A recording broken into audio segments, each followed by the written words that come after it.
On a scorching June morning in 1899, a neighbor's routine visit to the Yates farmstead in the remote plains of eastern Texas would uncover a scene so horrific it would haunt the small community of Cedar Creek for generations. Inside the modest wooden house, 5 young children lay silent in their beds, their lives taken by the very hands that had once cradled them to sleep. The life of her own children had been methodically ended by Margaret Yates, a woman once praised as the perfect frontier wife, before she attempted to take her own. But this wasn't the work of a monster.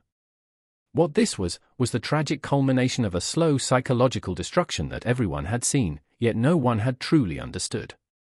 For months, the signs had been there, whispered about in hushed conversations at the general store, dismissed as nothing more than a mother's temporary melancholy. What really drove a devoted mother to commit such an unthinkable act?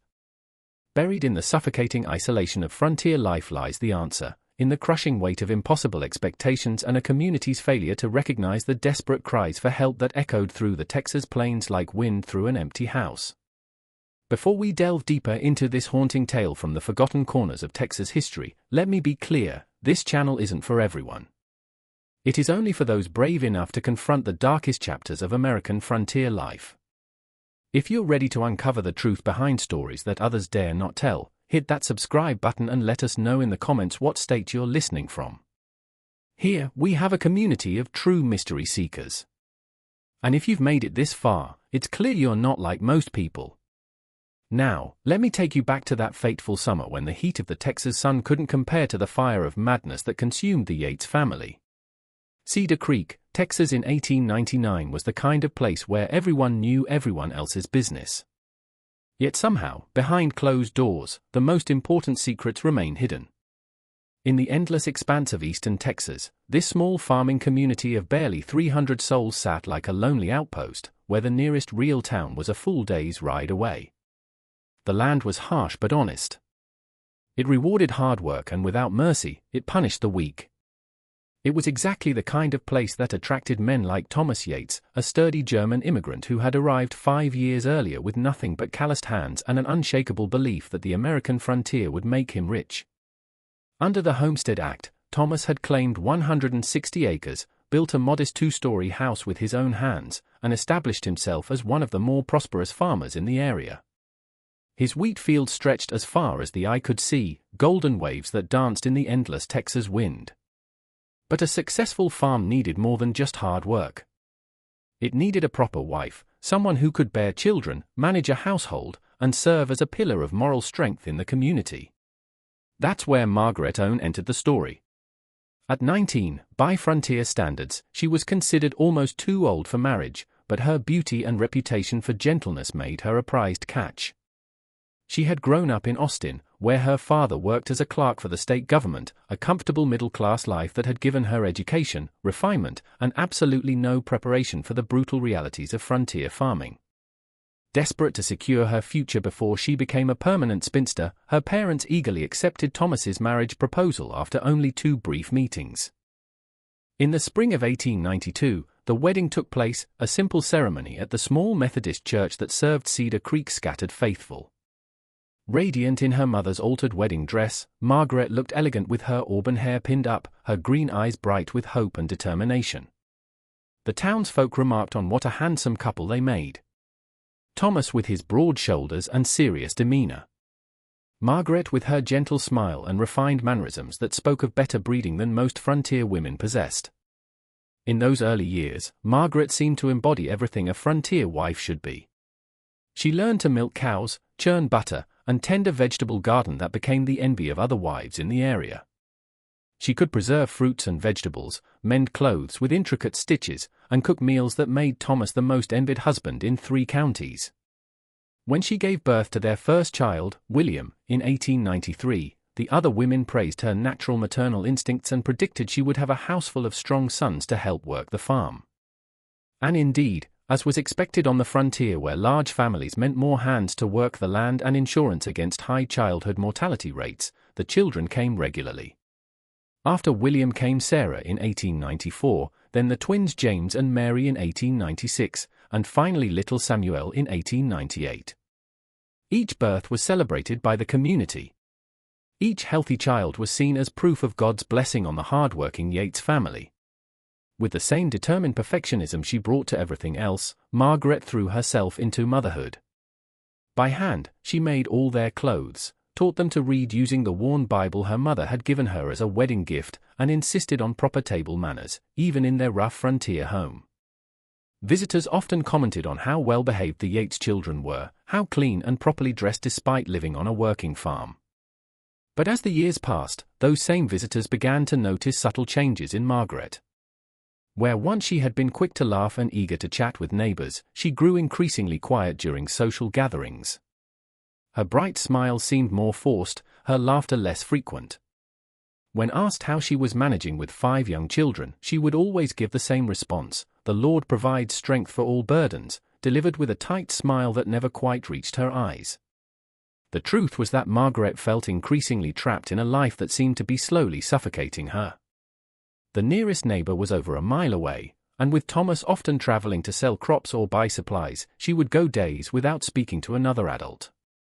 The children, though beloved, were constant demands on her time and energy. There were meals to prepare, clothes to wash and mend, lessons to teach, injuries to tend, and discipline to maintain. All while managing the endless household tasks that kept a frontier family fed, clothed, and sheltered. Unusual hardships were brought to the Cedar Creek area by the winter of 1897. A late freeze destroyed much of the wheat crop, followed by a summer drought that left the community struggling financially. Like many farmers, Thomas was forced to travel farther and more frequently to find work, sometimes spending weeks away helping with cattle drives or working on larger ranches.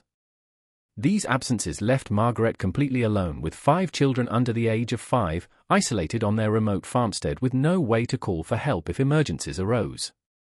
It was during one of these lonely periods that the first truly disturbing incident occurred. Mrs. Helen Morrison, who lived on the neighboring farm, had stopped by to check on Margaret and noticed that little Samuel, barely a year old, had been crying inconsolably for what seemed like hours. When she knocked on the door, it took several minutes for Margaret to answer, and when she finally appeared, her hair was disheveled, her dress stained, and her eyes had a wild, unfocused quality that Helen had never seen before.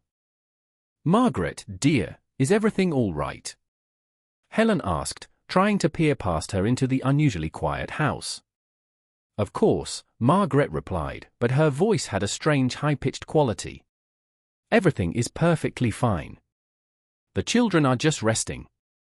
When Helen gently insisted on coming inside to help, she found the 4 older children sitting unnaturally still at the kitchen table, their faces pale and frightened. In his cradle, baby Samuel was red-faced from crying, his diaper clearly unchanged for hours. The house, usually spotless, was in complete disarray. Dishes were piled in the sink, clothes scattered on the floor, and a strange sour smell that Helen couldn't identify. "Margaret, when did you last eat?" Helen asked, noting how thin and hollow-eyed her neighbor had become. Margaret stared at her for a long moment, as if trying to process the question. "Eat? The children need to eat. They're always hungry. Always needing something. I can't keep up with what they need." Helen spent the rest of the day helping Margaret clean the house and care for the children. But what disturbed her most was Margaret's behavior. She would start tasks and then abandon them halfway through, standing in the middle of the room with a confused expression as if she couldn't remember what she had been doing.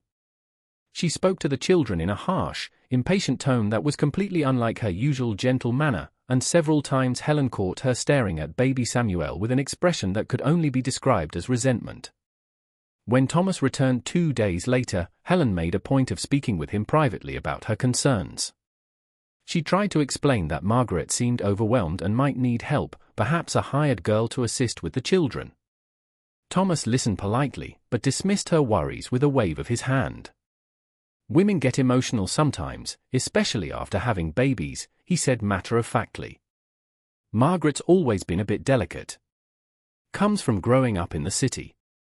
She just needs to toughen up, learn to handle things like frontier women do. She'll be fine." But Margaret wasn't fine. And the incidents began to multiply. Sarah Brennan, who ran the general store, mentioned to other women that Margaret had come in twice to buy the same supplies, seeming confused when Sarah pointed out that she had just purchased identical items the week before. During church services, several people noticed that Margaret would sometimes start crying quietly during hymns, tears streaming down her face while she stared straight ahead with an expression of profound sadness.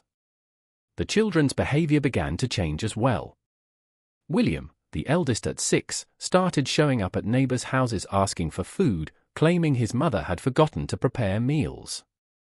Little Sarah, normally a cheerful child, became withdrawn and clingy, refusing to let her mother out of her sight. The twins developed a habit of hiding under their bed whenever voices were raised in the house, and baby Samuel seemed to cry more than any child should. After several women expressed concerns, Dr. Benjamin Crawford, the circuit doctor who visited Cedar Creek once a month, examined Margaret during one of his visits.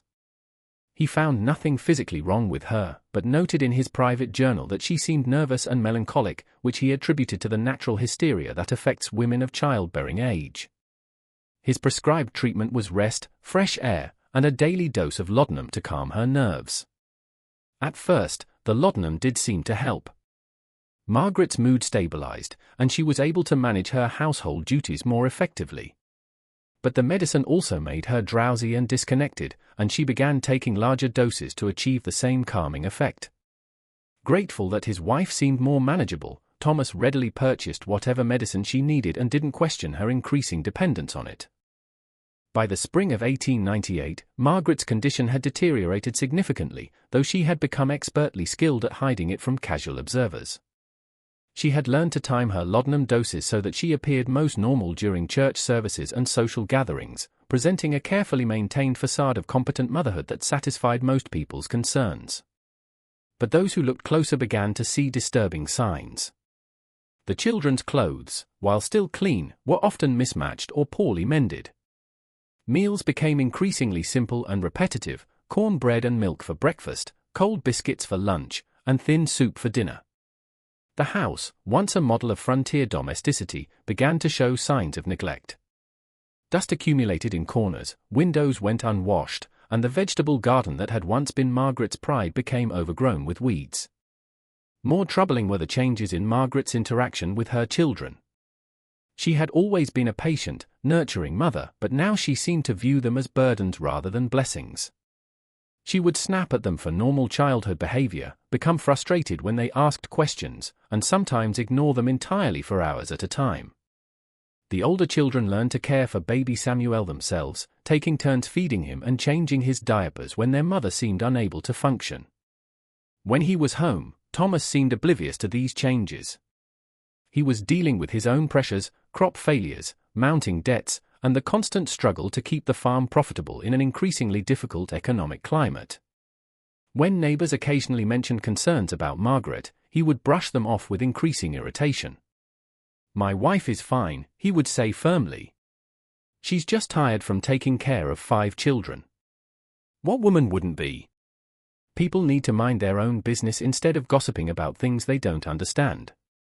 The truth was that Thomas was deeply uncomfortable with any suggestion that his family wasn't perfect. In the rigid social structure of frontier life, a man's worth was measured not just by his own success, but by his ability to maintain a proper household. Admitting that Margaret was struggling would be tantamount to admitting his own failure as a husband and provider. During the long summer of 1898, Margaret's isolation became almost complete. She stopped attending church services, claiming that the children were too difficult to manage in public. She declined invitations to quilting bees and harvest celebrations, always with polite excuses about household duties that needed attention. Even when neighbors stopped by for visits, she would speak to them through the door, claiming she was too busy to receive company properly. The few people who did see her during this period were shocked by her physical deterioration. She had lost a significant amount of weight, her clothes hanging loosely on her frame. Her hair, once her crowning glory, was often unwashed and hastily pinned up. Her hands, never idle, even during conversation, showed constant nervous tremors that she tried to hide by clasping them together. Most disturbing of all were her eyes.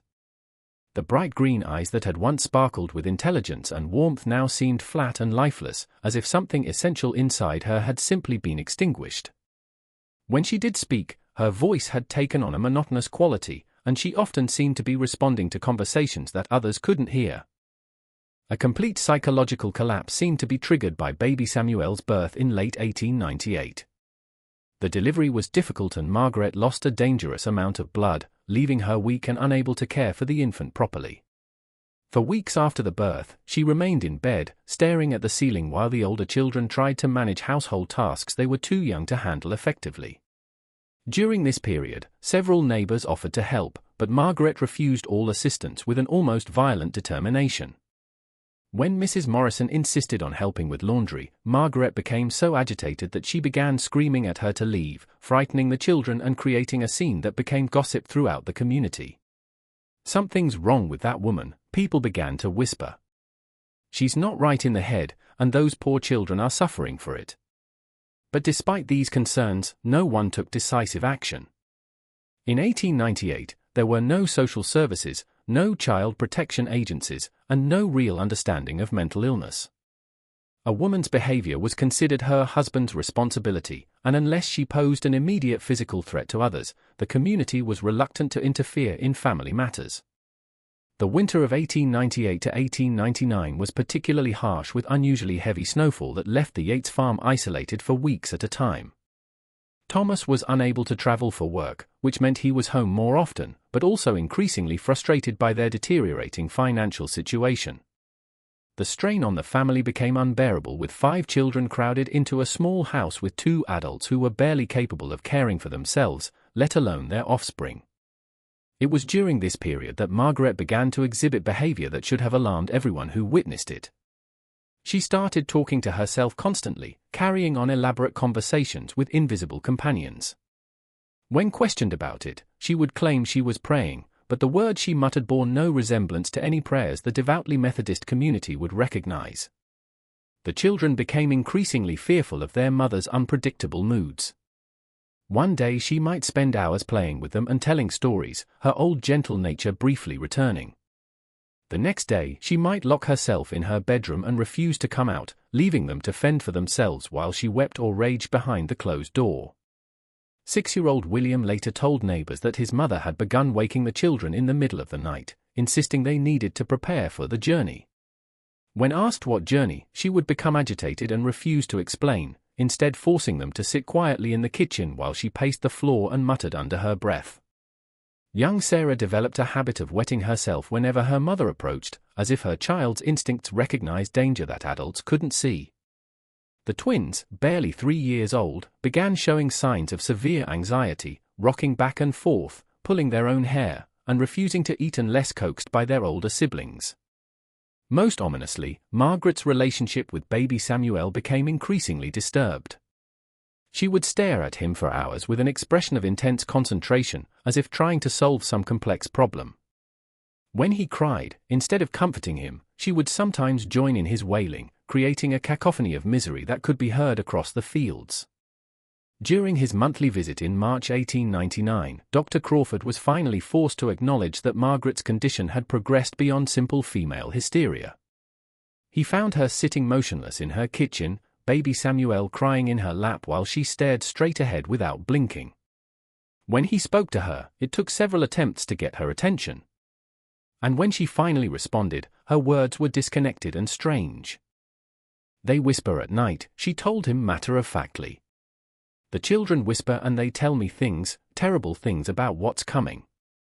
The burden is too heavy, doctor. Too heavy for anyone to carry." Dr. Crawford increased her laudanum prescription and suggested that Thomas consider sending her to stay with relatives in Austin until she recovered. But Thomas, now facing the possibility of losing his crops due to spring flooding, couldn't afford to lose his wife's labor and dismissed the suggestion as impractical. "She'll snap out of it," he insisted. "Women go through phases. She just needs to toughen up and remember her responsibilities." But Margaret wasn't snapping out of anything. If anything, her condition was accelerating toward a crisis that no one in the small community was equipped to handle. The signs were all there: the progressive isolation, the deteriorating care of the children, the increasingly bizarre behavior, and the growing sense among neighbors that something terrible was building in the Yates household like storm clouds gathering on the horizon. In May 1899, what would later be recognized as her final desperate attempt to communicate the severity of her situation was made by Margaret. She appeared at the home of Mrs. Morrison, disheveled and agitated, carrying baby Samuel, who was obviously ill with fever and malnutrition. "Helen," she said, her voice barely above a whisper, "I can't do this anymore. I can't keep them safe. Something terrible is going to happen, and I can't stop it. Please, you have to help me. You have to take them away from me before it's too late." Mrs. Morrison, alarmed by Margaret's appearance and words, tried to get her to explain what she meant. But Margaret had already begun backing away, shaking her head frantically. "No, no, it's too late. They're telling me it's too late. The burden is mine to bear. I have to finish what was started. I have to free them from what's coming." Those were the last coherent words anyone would hear Margaret Yates speak. She turned and walked back across the fields to her house, baby Samuel crying weakly in her arms, leaving Mrs. Morrison standing in her doorway with a growing sense of dread that something unspeakable was about to unfold. Mrs. Morrison debated going after her, even considered walking to town to fetch Thomas from the general store where he was conducting business, but frontier etiquette strongly discouraged interfering in family matters without clear evidence of immediate danger, and Margaret's words, while disturbing, could be interpreted as the rambling of an exhausted mother rather than specific threats. It was a decision that would haunt Helen Morrison for the rest of her life. Because within 3 weeks, Margaret Yates would act on whatever dark compulsion had been building in her tormented mind, and 5 innocent children would pay the ultimate price for their community's failure to understand the desperate warnings of a woman drowning in madness. Just when we thought we'd seen it all, the horror in the Yates household reaches its breaking point. If this story is giving you chills, share this video with a friend who loves dark mysteries. Hit that like button to support our content. And don't forget to subscribe to never miss stories like this. Let's discover together what happened during those final terrible days when Margaret Yates made the unthinkable decision that would shock an entire community. An oppressive heatwave was brought to eastern Texas by the first weeks of June 1899. The kind of weather that made tempers short and minds restless. The thermometer at the Cedar Creek General Store regularly topped 100 degrees, and there was no relief even after sunset. In the Yates farmhouse, with its small windows and thick wooden walls, the heat became nearly unbearable, especially with 5 young children crowded into the small space.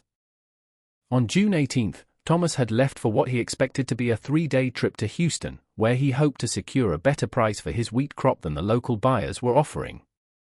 The family's financial situation had become desperate, and this trip represented their last hope of avoiding foreclosure on the farm. That morning, he kissed Margaret goodbye, noting that she seemed unusually calm and quiet, but attributing it to the oppressive heat rather than any deeper concern. "Keep the children inside during the hottest part of the day," he instructed, unconsciously speaking to her as if she were a hired hand rather than his wife. "And don't let them waste water playing. We can't afford to have the well run dry." Margaret nodded silently, standing in the doorway with baby Samuel in her arms while the other 4 children clustered around her skirts. Thomas later remembered thinking that they made a peaceful domestic picture, a mother surrounded by her children, framed by the morning light streaming through the open door. It was an image that would torment him in the years that followed, when he understood that he was looking at his family for the last time. According to the later testimony of neighbors, the first day after Thomas's departure passed quietly. Mrs. Morrison, still troubled by Margaret's strange visit weeks earlier, made a point of watching the Yates house from her kitchen window while she worked. She saw the children playing in the yard during the cooler morning hours, their voices carrying across the fields in the still air. Everything seemed normal, perhaps even more peaceful than usual. But inside the house, Margaret was fighting a battle that no one could see. The voices that had been whispering to her for months had grown louder and more insistent, no longer content to remain in the background of her consciousness. They spoke with perfect clarity now, telling her things about her children that filled her with horror and desperation. The laudanum that had once helped quiet her mind now seemed to make the voices stronger. When she took her usual dose, instead of bringing peace, it seemed to open floodgates in her mind that she could no longer control. The bottle that Dr. Crawford had left with enough medicine for a month was already half empty, but the relief it provided was increasingly temporary and incomplete. On the morning of June 19th, Mrs. Morrison noticed that the Yates house seemed unusually quiet. No children's voices carried across the fields. No movement could be seen in the yard, and the usual smoke from the kitchen chimney was absent, even though it was time for the morning meal. Concerned, she decided to walk over after finishing her own chores, carrying a basket of fresh eggs as an excuse for the visit.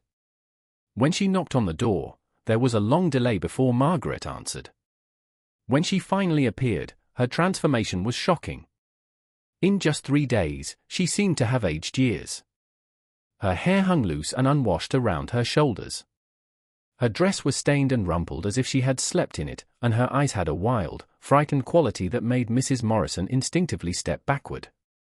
"Margaret, dear, I brought some eggs," Helen said, trying to keep her voice calm despite her growing alarm. "How are you managing with Thomas away?" "Managing?" Margaret repeated the word as if it were foreign to her. "Oh, yes, managing. We're managing very well. The children they're being very good, very quiet. They understand now about being quiet." Mrs. Morrison tried to peer past Margaret into the house, but the interior was unusually dark with curtains drawn across all the windows despite the bright morning sun.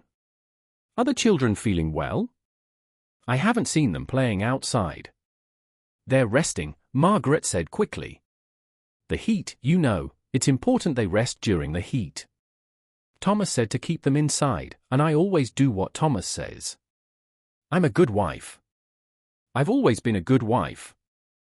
The conversation was stilted and strange, with Margaret responding to questions that hadn't been asked and ignoring the ones that had been. Most disturbing of all, Mrs. Morrison realized she couldn't hear any sounds from inside the house. No children's voices, no footsteps, no crying from baby Samuel, who had seemed constantly fussy in recent months. "Margaret, I'd like to see the children just to make sure they're all right," Mrs. Morrison said, taking a step forward. The effect of these words on Margaret was dramatic. Her face contorted with fear and rage, and she gripped the doorframe so tightly that her knuckles turned white. "No," she said sharply. "No, you can't see them. They're sleeping and they mustn't be disturbed. They need their rest. They need to be ready." "Ready for what, Margaret?" But Margaret had already begun closing the door, shaking her head frantically. "You can't understand. No one can understand what it's like, the burden, the responsibility.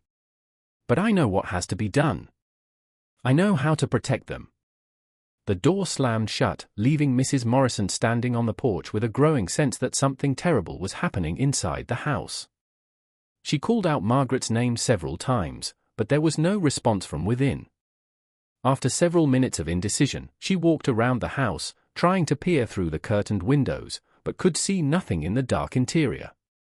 That evening, Mrs. Morrison discussed her concerns with her husband, Robert, who was reluctant to interfere in what he considered a family matter.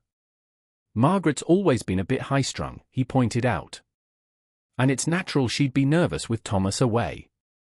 We can't go breaking down doors just because a woman seems upset." But Helen Morrison couldn't shake the feeling that something was very wrong. She spent a restless night frequently checking the view toward the Yates house from her bedroom window. The house remained dark and silent throughout the night, with no sign of the normal domestic activities that should have been taking place. The morning of June 20, 1899 dawned clear and brutally hot, with the sun rising like a malevolent eye over the Texas plains. Mrs. Morrison was up before dawn, unable to sleep, and she immediately looked toward the Yates house. What she saw made her heart skip a beat. Thin wisps of smoke were rising from the kitchen chimney, the first sign of activity she had observed in over a day. Relieved that Margaret seemed to be functioning again, Helen decided to wait until a more appropriate hour before checking on her neighbor. She busied herself with morning chores, periodically glancing across the fields. But as the hours passed, her relief transformed back into worry. The smoke had stopped after only a short time, and once again, the house seemed unnaturally quiet.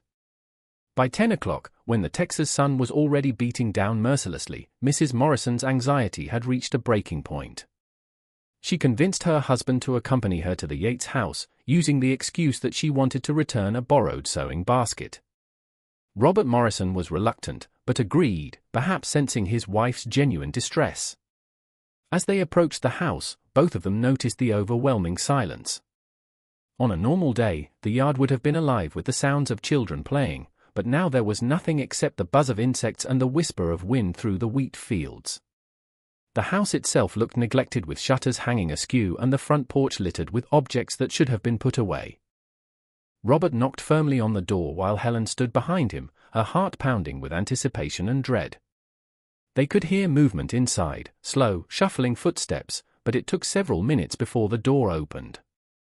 Margaret appeared in the doorway, and both visitors were shocked by her appearance. She was wearing a clean white dress that neither of them had seen before, and her hair was neatly braided and pinned up. But her face was ghostly pale, and her eyes had a strange glassy quality that made her look like a sleepwalker.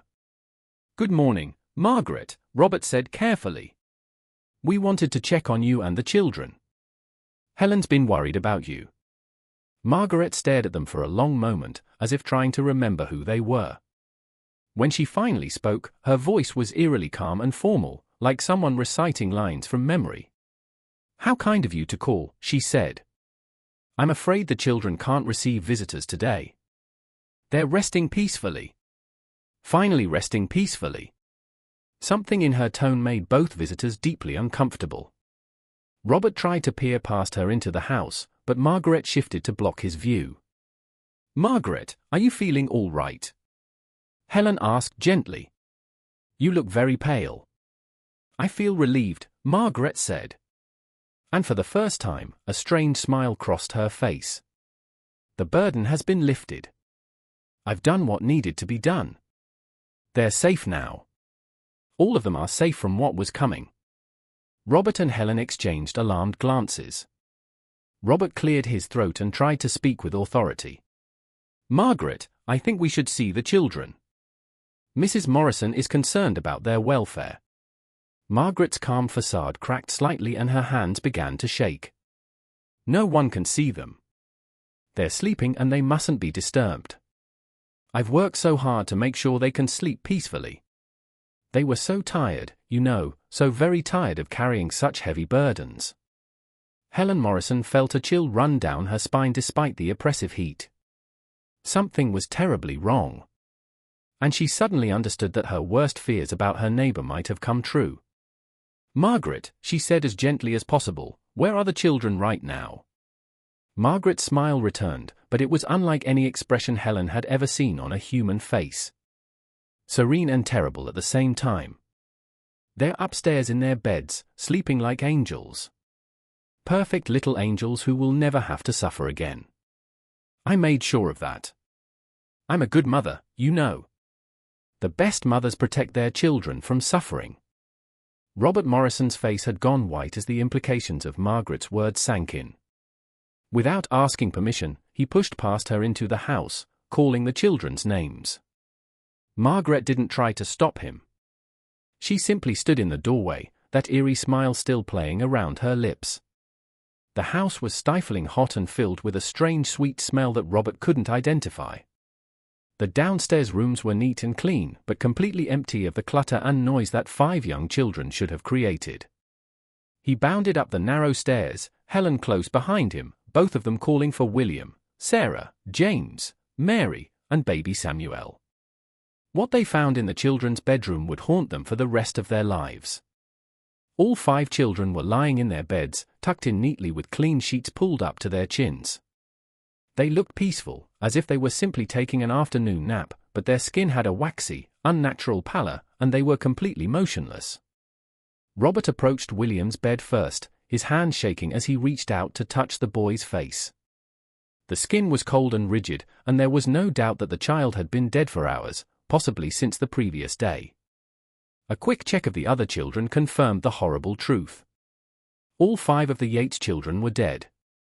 Helen Morrison's scream of horror and disbelief echoed through the small house and across the fields.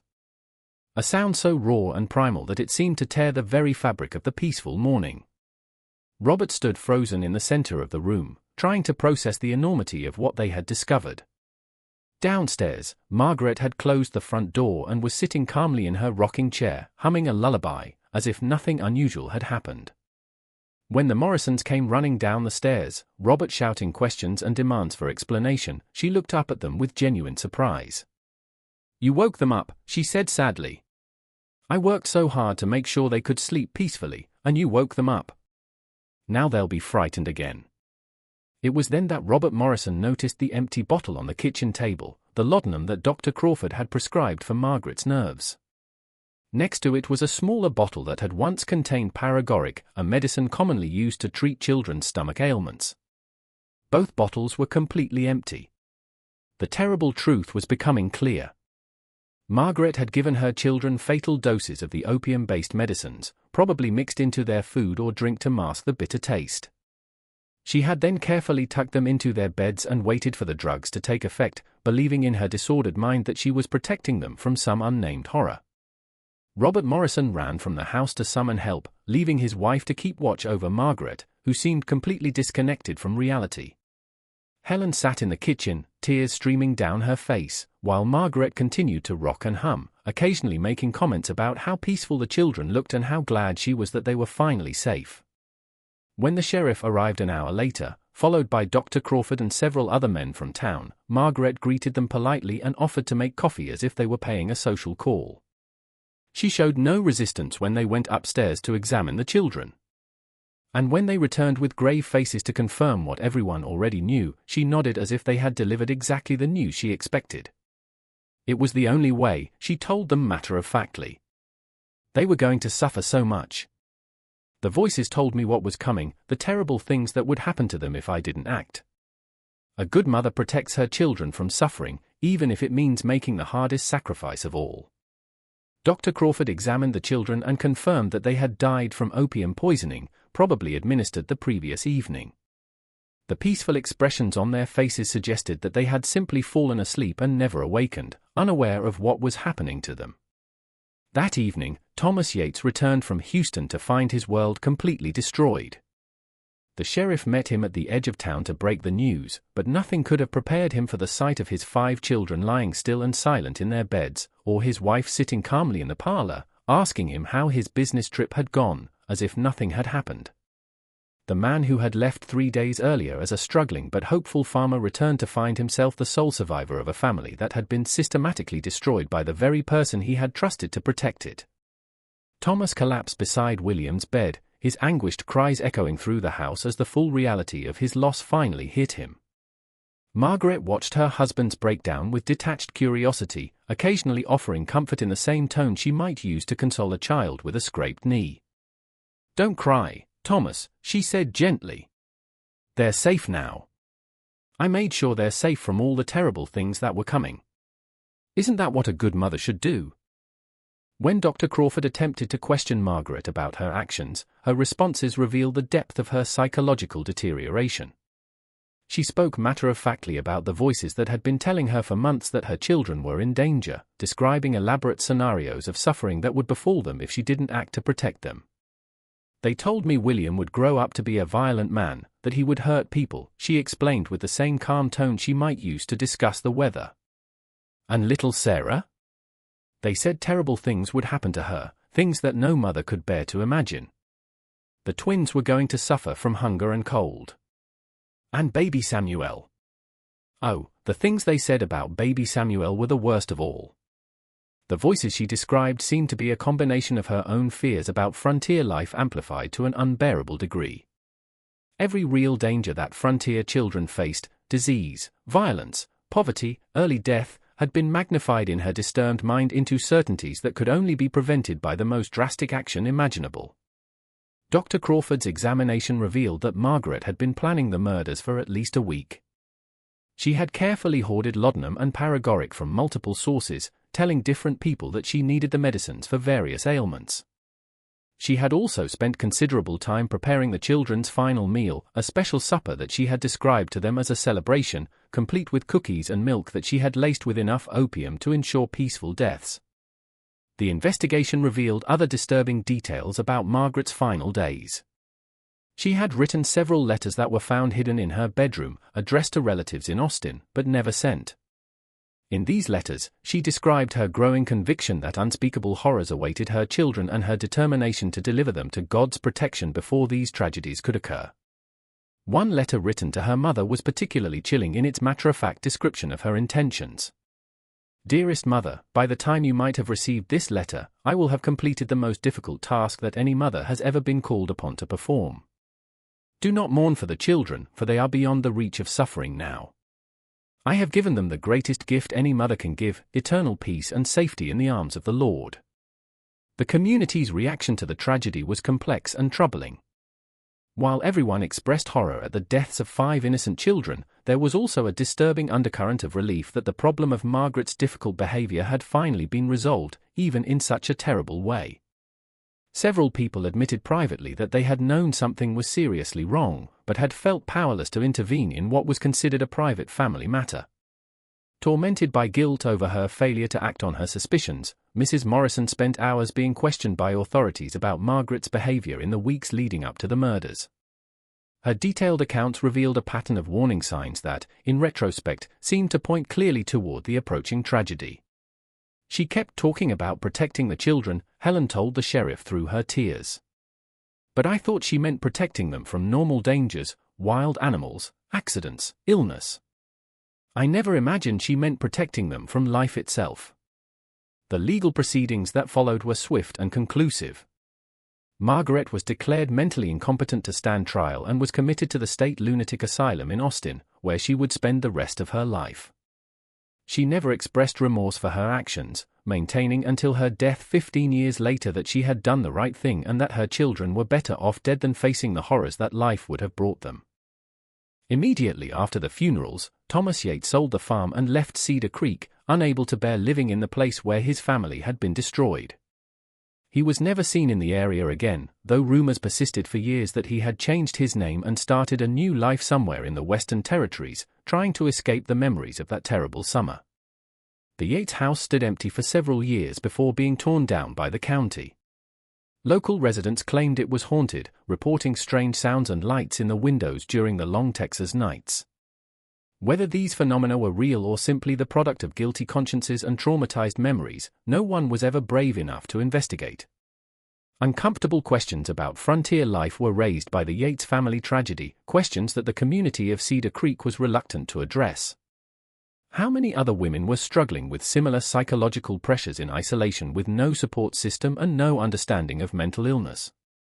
How many warning signs were being ignored or misinterpreted throughout the scattered farming communities of the American frontier? Deeply affected by his failure to recognize the severity of Margaret's condition, Dr. Crawford began studying what little was known about mental illness in women.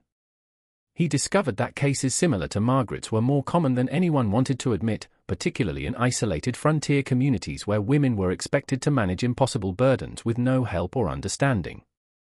In his private papers discovered after his death, Dr. Crawford wrote extensively about the Yates case and its implications. "We have created a society that places impossible demands on women, particularly mothers, and then acts surprised when some of them break under the pressure. Margaret Yates was not born a killer. She was created by circumstances that would have challenged the sanity of any human being." The tragedy also highlighted the dangerous lack of understanding about mental illness in the 19th century. Margaret's obvious symptoms of severe depression and psychosis had been dismissed as female hysteria or nervous exhaustion, conditions that were treated with ineffective remedies and moral judgments rather than genuine medical intervention. Perhaps most disturbing of all was the realization that the community had failed these children not through malice, but through willful blindness. The signs of Margaret's deteriorating mental state had been visible to many people, but the social norms of the time made it nearly impossible for anyone to take effective action. A cautionary tale that was whispered about in farming communities throughout Texas for generations became the story of the Yates family murders. Parents used it to teach their children about the importance of looking out for neighbors, and communities began to develop informal support systems for isolated families. but the deeper lessons of the tragedy, about the crushing pressures placed on frontier women, the dangers of untreated mental illness, and the responsibility of communities to protect their most vulnerable members, were largely ignored. It would be many decades before American society began to understand the complex factors that could drive a loving mother to commit such an unthinkable act. In a small plot that Thomas purchased before leaving town forever, the 5 Yates children were buried in the Cedar Creek Cemetery. Their headstones bear simple inscriptions with their names and dates of birth and death, but nothing that hints at the terrible circumstances of their passing. Over the years, the graves have become a place of pilgrimage for people fascinated by the darker aspects of frontier history. Though most visitors leave more disturbed than satisfied by their encounter with this tangible reminder of tragedy. Several other cases from the same era involving women who committed violence against their own families under similar circumstances have been documented by local historians, suggesting that the Yates tragedy was not an isolated incident, but part of a larger pattern of psychological breakdown among frontier women. These cases, while less well documented, paint a picture of an epidemic of mental illness that was ignored, misunderstood, and ultimately fatal for numerous families. The medical journals of the period contain scattered references to what doctors called prairie madness or frontier fever, terms used to describe the psychological breakdown that seemed to affect women living in isolated circumstances. But these conditions were typically attributed to moral weakness or female fragility rather than recognized as legitimate mental health crises requiring proper treatment. In the Austin Asylum, Margaret Yates spent her remaining years, where she was recorded as a model patient who caused no trouble and seemed to live in a world entirely separate from reality. She never spoke about her children or acknowledged what she had done to them. Instead, she spent her days in activities that suggested she believed they were still alive and waiting for her to return home. Asylum records describe her as spending hours each day preparing imaginary meals for 5 children, setting places at tables that existed only in her mind, and having animated conversations with invisible companions who she insisted were her sons and daughters. To the end of her life, she maintained the delusion that she had saved her children from terrible suffering and that they were living happily in some alternate reality where the dangers of frontier life could not touch them. One of the darkest chapters in the history of American frontier settlement is represented by the Yates family murders. A stark reminder that the romanticized vision of pioneering life often concealed brutal realities that destroyed families and shattered communities. The story forces us to confront uncomfortable truths about the price of westward expansion, particularly the costs paid by women and children who were expected to endure impossible hardships with grace and silence. Despite the monstrous nature of her final acts, Margaret Yates was not a monster. She was a woman who was failed by every system that should have protected her and her children, medical, social, and familial. Her tragedy illuminates the dangerous gaps in understanding and support that characterized frontier society. Gaps that proved fatal for 5 innocent children who deserved better from the adults responsible for their welfare. The fact that warning signs were visible for months before the murders makes the tragedy even more heartbreaking. In a different time and place, with better understanding of mental illness and stronger community support systems, Margaret Yates might have received the help she desperately needed. Her children might have grown up to live full lives, contributing to the building of the American West rather than becoming victims of its harshest realities. But perhaps the most chilling aspect of the Yates story is how easily it could have been prevented and how many similar tragedies might have occurred in the isolated farmsteads and frontier settlements where families struggled alone against overwhelming odds. The silence of the Texas plains holds many secrets, and not all of them are as well documented as the fate of the Yates family. This mystery shows us the deadly consequences of isolation, untreated mental illness, and a society's failure to protect its most vulnerable members. What do you think of this story? Do you believe everything was revealed, or are there darker secrets still buried in the Texas soil? The frontier was a place where people could disappear without a trace, where families could be destroyed without anyone noticing until it was far too late. Leave your thoughts in the comments below. Do you think there were other cases like this that were never discovered? How many other Margaret Yates were out there struggling in silence until they reached their breaking point? If you found this tale as haunting as we did, subscribe to our channel for more untold stories from America's darkest chapters, hit that notification bell so you never miss our investigations into the mysteries that others dare not explore, and share this video with someone brave enough to confront these uncomfortable truths about our nation's past. Until next time, remember that the most terrifying monsters are often the ones created by the very society that claims to protect us. See you in the next dark corner of American history.